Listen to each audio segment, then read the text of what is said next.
I'm very well. Thank you very much. I'm so well.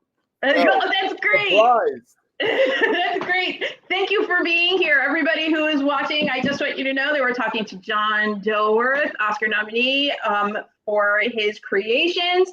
And he has so kindly submitted his film, short film, to the Hollow called Howl, If You Love Me. So without any further ado, we're going to ask you a few questions to tell us about your film and get to know all about you. So go ahead, Gail. Well, so the first thing I want to ask isn't a question that was on our list, but what inspired you? Do you have a dog? Is that what inspired you for the character of Courage? I just have to go because I'm going to fangirl out for like 30 seconds because I grew up on Courage. And Courage was one of the things that made me interested in the paranormal. Gail, I am your number 1 fan for such an accolade. And I wish to only compliment you, but I never had a dog personally. Oh, really? Because I feel like all our dogs, in a way, are a bit like Courage. You know, they kind of have to be with what we do. But I just wanted to say, Night of the Weremole will live forever in my heart. All right, now you can actually ask a question. That's an absurd episode. Oh, that and the chicken from outer space. Well, that's a film. That's a special film. But Weremole was an odd episode because we were short on that episode. So we had to build time. We had to make up time. And if you remember, there's this sequence where, I forget, some characters popping up from the ground and Courage is trying to whack-a-mole. And we just extended that until we had our time. It didn't play like that. It was perfect. I love that episode. So jumping into actually what we're here for, I'm done fangirling out now. What first sparked your idea for Howl If You Love Me, particularly blending horror, romance, and comedy? Horror, romance, and comedy, it's natural to combine. I've been combining genres and mediums right out of the gate. So this is a natural extension of my expression. Howl is simply an empowerment movement. Well, I tried to. I think I failed. Maybe if I were a woman, I would have been able to pull it off better. But how do you get somebody you love to evolve? Right? Right. And that's where I tried to explore it. And the female, she does that. She takes a big risk on her mate because you don't know really. I mean, how often can you honestly say you know the person you've been married to for 40 years? How often do we have stories and incidents where, surprise, surprise, let's say they have another lover, or they have multiple families, or you finally realize they're an atheist, or, I mean, oh my goodness, we never know the other. It's hard. That's why there are so many true crime series, and it's always the husband who did it, or the wife. Yeah, but that's the commodification of human beings, which I tend to overlook. I mean, it doesn't. Yeah. That doesn't appeal to me. But in Howl, I really do try at least to scratch the surface of these themes of genuine love, the expression of it, which unfortunately involves sacrifice. And since, Gail, you are a Courage fan, you know that sacrifice for love is a Dilworth theme. Absolutely. Absolutely.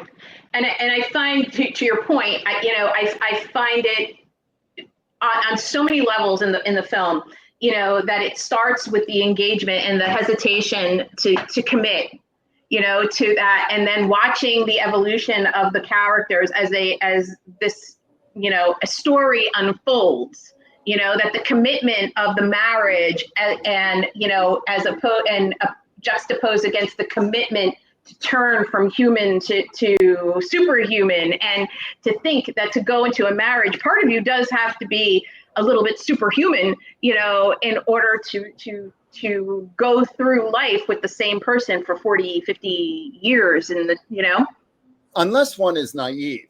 And the idea of commingling or cohabitation or marriage as defined in contemporary society, one has to be coherent. You have to be sober. I mean, and also, yeah, you mentioned this conventionality of marriage that I introduced in the opening of the film, and that was deliberate. I mean, we have so many prejudices against ceremonies and institutions that permit us behavior, what we can do and what we cannot do, or what is sanctioned, right? Right. Where in the old day, you could marry through the eyes, into the heart, and that was a true marriage.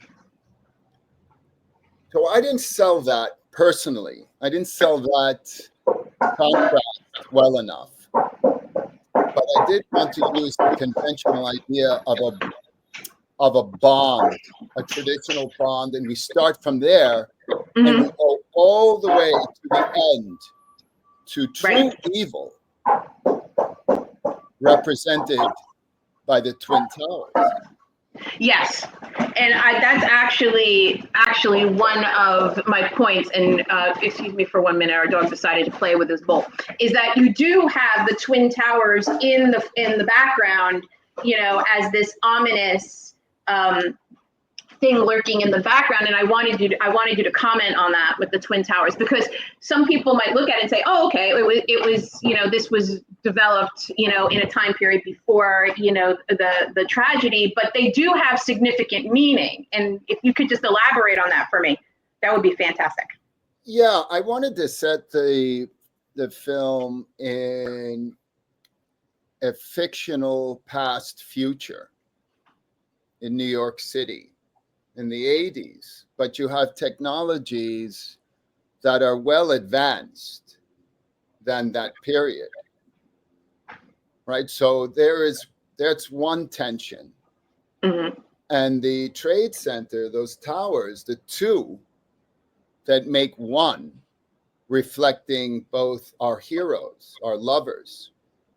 And they also represented to me the fragility of permanence, right? Something apparently so strong could be taken down so easily. Yeah. So it's merely another contrasting motif for the lovers. And I think that when we watch film and the many layers that are in this film, right? You know, I think because the story in itself is a very cute romantic love story. However, the layers would get lost unless you're specifically looking for them and know the intricacies of film and film development and, you know, and psychology, which to me is brilliant. Because that's what I do. I like to analyze things down to its littlest, you know. I look for things that, you know, tie in all the time. And Gail can attest to it. She's just like, yeah, I didn't get that. I'm like, yeah, I did. So anyway, did any, besides the institution of marriage and these psychological things and the physical manifestation of permanence versus fragility with the Twin Towers, were there any other particular films or literature that influenced you in writing this, since we're drawing so much from other sources to come up with this beautiful idea, so simply done with so many layers? Well, I thought I was going to need an ambulance, and they just arrived. No, it's okay. We don't need you now. All right. It's not like when you go on a date and you have your best friend call you on phone. That's proud. Yeah, I must say that I probably around this time I was more influenced by the medieval writings of Arthur and that period of chivalry, where, of course, knights were gentlemen and women were courteous but dangerous. And there was always the rescue, right? And that's another theme throughout my work, is that there is a fantasy that's related to horror and saving one you love. Yep.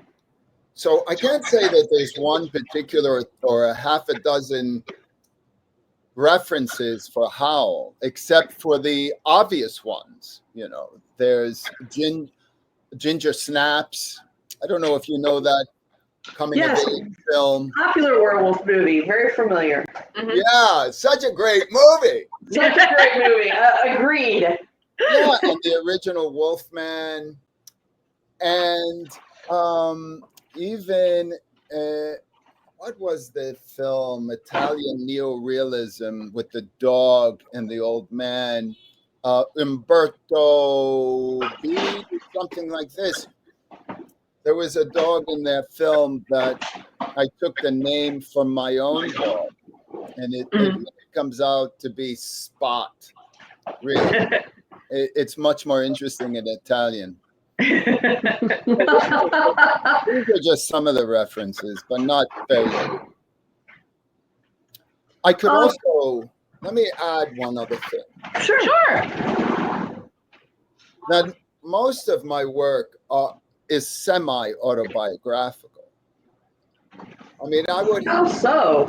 Yeah, I would have to write what I feel and what I'm personally experiencing. I wish I were more like a musician, because they could take to the piano and yield something much faster than animation. And I'm not a painter, because that's also more immediate. Animation takes so long. And you can even think in the moment of impulse to create could be satisfied just by the journey of production, which could take 2 years. And by then, why are you even making the film? So True. That's why they're novels. Yeah. No, but it's so true what you said, because you know, my son, he's studying to be an audio engineer, and he wants to compose, and he composes, and he says that his music is autobiographical, because he takes his moods and his motions and he makes it into music that matches, you know. Yeah. But again, he's, you know, like like what you said, it takes him about, you know, a couple days to put what he wants into the computer and whatever.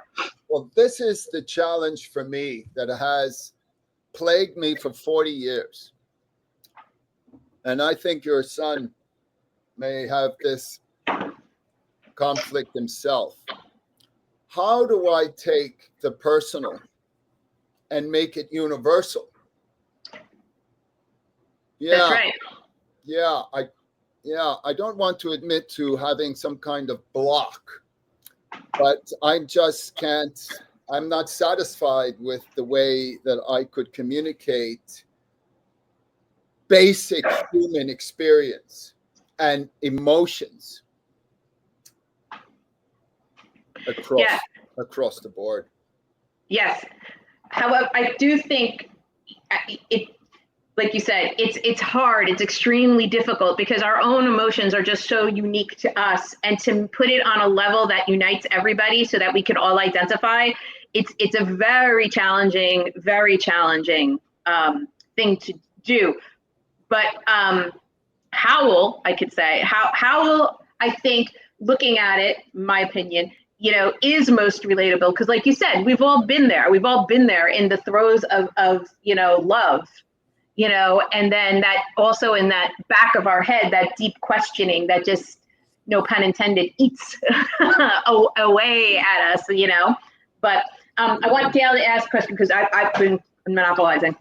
How did your creative process for this independent short differ from your approach to Courage the Cowardly Dog? The material production is it's very similar, but the emotional impulse is different. First of all, the motive for a TV production is what? Right. Fame, fortune, Right. a psychological breakdown. The short film,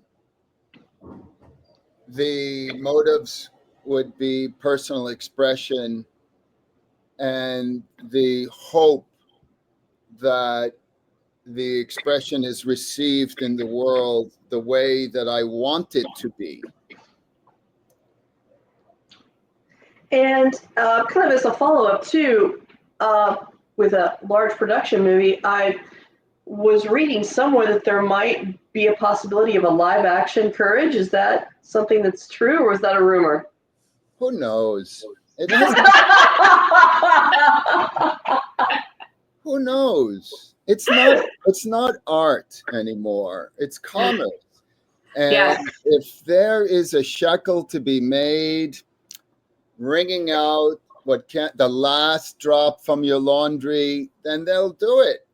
Mm. This is true.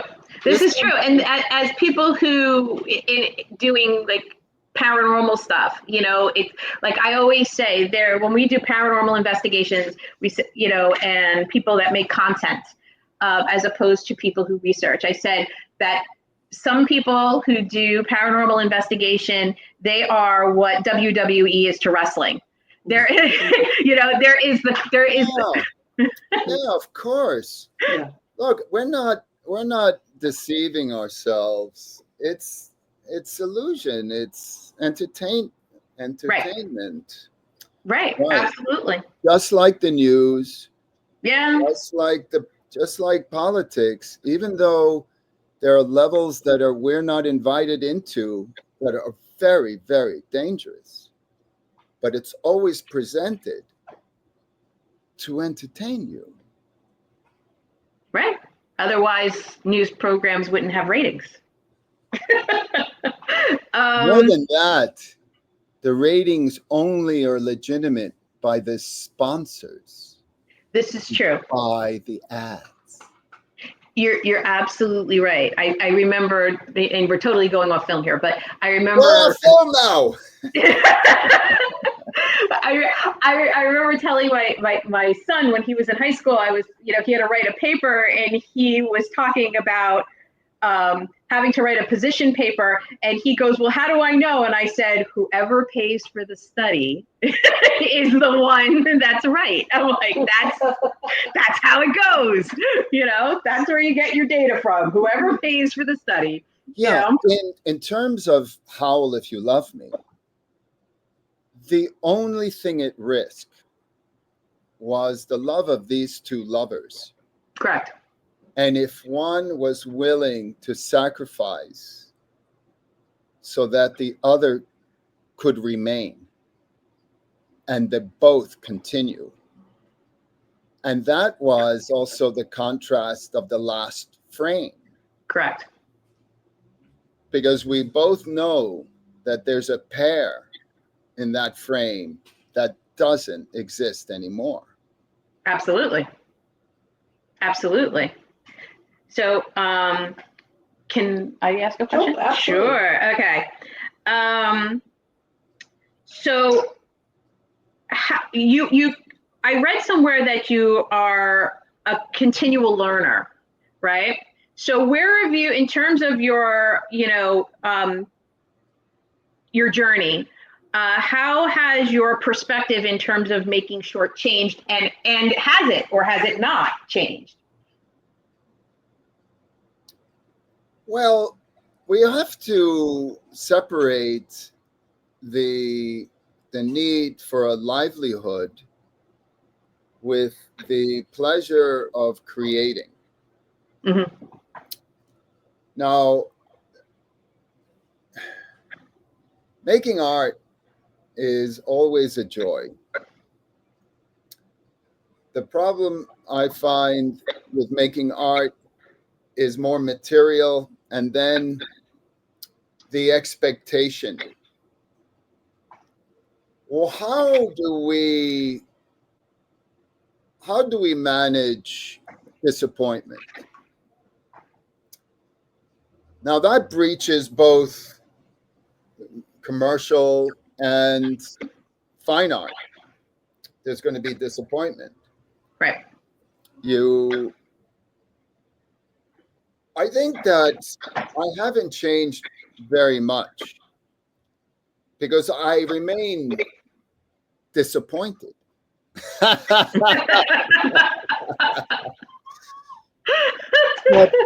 I don't let it stop me. What it does is that I'm inspired to refine my ideas for the market, unfortunately, that I'm producing for. Correct. Now, I learned young, you could make the greatest piece of art you've ever made, but if you do it in the desert, what does it matter? This is absolutely true. Absolutely true. So I never wanted to be in the desert. I have to make art that's going to move people more than my family, and friends who wish to support me. Right. The thing about Howl, I did not conceive it as a legitimate horror movie. I thought I could reach Main Street. And for the first 6 months of the festival submission to Main Street festivals, maybe 2 festivals accepted. Main Street juries at festivals did not want this picture. And after 6 months, I thought to myself, well, that's not working. What is this thing? Is it a horror picture? Is it really just a horror movie? So then I start submitting to horror festivals. And guess what? We're doing an interview. But it's so much more than that. I think you really have to, you have to watch it, and there are so many subtleties. It's certainly, it doesn't really fit into any one category. Correct. But and watching it, obviously we're doing a horror and film fest, but like I said, we're doing the interview because it is so special, and there is so much more to it than just a regular, I don't want to call it a regular horror show, but there's so much more to it that, like I said, the keen eye has to watch it in order to really understand that it's so much more. Do we use this theme of horror? Yes. Do we use this theme of supernatural and paranormal? Yes. But what it is communicating is beyond what that is. It's just the medium, but and that's why we're doing the interview. I mean, I loved it, but go ahead. She was going to ask you a question. So what advice would you Cara, give? Thank you. You are so welcome. Thank you for that. we're both fans. So, reflect. What advice would you give to aspiring animators who want to blend genres in their projects? You know, I don't like giving advice, really. I mean, I really, how would I know? Integration, be greater. You have to have a sensitivity to how various objects work together in a harmonious way in one single frame. I mean, you have to develop that. And how do you develop it? I mean, you need rigorous training and exercise and failing and succeeding and note taking. And I don't know, that's for your instructors. That's for people you pay to teach you a craft. Demand it. Make them teach you these things. Mm-hmm. Yeah. Well, see, that was fantastic advice. You should give it more often. Yeah. What? It was great, you know? But no, seriously, I know so many people that are in film, you know, or whatever, and they'll say they're in college and they'll say, my teachers, they lecture to me, or I have to do it independently, you know, but no one is making them what I say work right. You know, they don't know how to extrapolate those things and think critically about how they could do this, but at the same time that they're thinking critically, making it accessible to the masses. You know, I always say, like, you should, when you speak to, like, I teach, so what I always should say it in a way that I know. Pedagogue. I had no idea. I thought you ladies were just witches. No, actually, I teach disabled preschoolers. I'm a speech therapist, and I'm an adjunct professor in my day job, you know. But what I say is, you should say it in a way that a third grader can understand.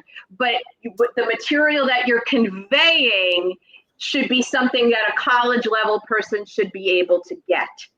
Yeah, I understand that, and there's a lot of there is chatter in the film world about how to get across ideas so the audience is not alienated. Yeah, I think I was successful in doing that with Courage. I explicitly made a cartoon for the 10-year-old in me. Yes. But the themes were much, much older and Yes. only revealed themselves as that 10-year-old grew up. Right. I mean, yes, I was watching and enjoying Courage when I was in my 20s. And so, yeah, absolutely. Those themes resonate for older adults, and I loved it. So now that Howl, If You Love Me is complete and screening at festivals, what are your hopes for how audiences will receive it, and what's next for you? Well, this is my last, where are we, in August, September? Oh, yeah. 1 month left of submitting the film. It continues to play all over the world, really. And after it's done in October, it's over, right? There's no more submitting. I may want to release a DVD of all my independent work, which includes Goose and High Heels, which that's rarely seen. And I would include Howl so that audiences could see it. But yeah, there's that. And then maybe I'll find a novel or something that's worthy of my interpreting it. And I've never done that. I've always used my own material I've written. I've never, like Hitchcock taking Right. a popular novel. You're speaking my love language. Kubrick, all his films were novels. Yes. Yes, they were. But you have a way of translating that makes it your own. Yeah. So we don't know. Possibly, I need the expertise of the paranormal specialist. If you need ideas. Yeah, we do not conjure up the appropriate informants. Yeah. Yes. All right. I just want to wrap up because we're coming on to that time. We're speaking with John Dilworth, the lovely John Dilworth, who has. What? Yes, the lovely John Dilworth, who has. Not always. Well, we caught you on a good day. We caught you on a good day. Good morning, right? Happy hour morning. You sent the ambulance away for us, so we're good. Yeah, We feel honored. So you can catch him obviously anywhere, and his wonderful film Howl, If You Love Me will be playing at the Hollow. So that being said, I'd like to bid you adieu. Thank you. Thank you so much. Thank you so much. Thanks to the Howl, and thank you for inviting Howl, If You Love Me, to your wonderful festival. I wish you the best success, best festival. Bravo. Thank you so much. Bravo to you too.